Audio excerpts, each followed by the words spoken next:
This video will cover the removal and replacement of front control arms on a 1982 Volvo 240. This can be completed in an afternoon. Loosen the lug nuts on your wheels and raise your car with a jack, placing jack stands at the front mounting points, and remove the wheels.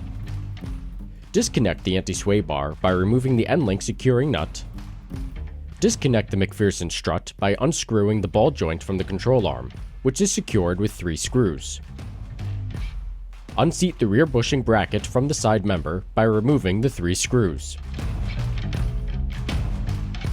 Disconnect the control arm front retaining bolt. Remove your control arm and refurbish as you see fit. I sent my control arms to a local machine shop to remove and replace the pair of bushings. Once back, I cleaned and painted the control arms, then I covered them with grease for protection during the winter. If you replace the rear bushing, when you connect the bracket to the front control arm, be sure to only secure the rear nut finger tight at this time. To reinstall, take your control arm assembly and resecure the bracket, tightening to about 30 to 37 foot-pounds. Reconnect the control arm to the chassis, but at this moment only secure the nut and bolt finger tight.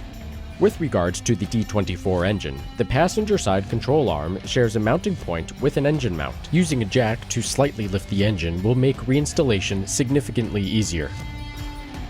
Reconnect the ball joint to the control arm and tighten to about 85 to 95 foot-pounds.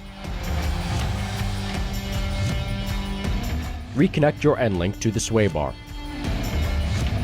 Replace your wheels and lug nuts. Lower your car and tighten your lug nuts.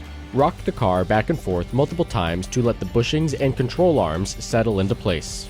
And tighten the rear bracket bushing nut to 40 to 44 foot-pounds. Tighten the front bushing bolt to 55 to 70 foot-pounds. Take the car for a test drive, and you're all done. Enjoy your Volvo 240.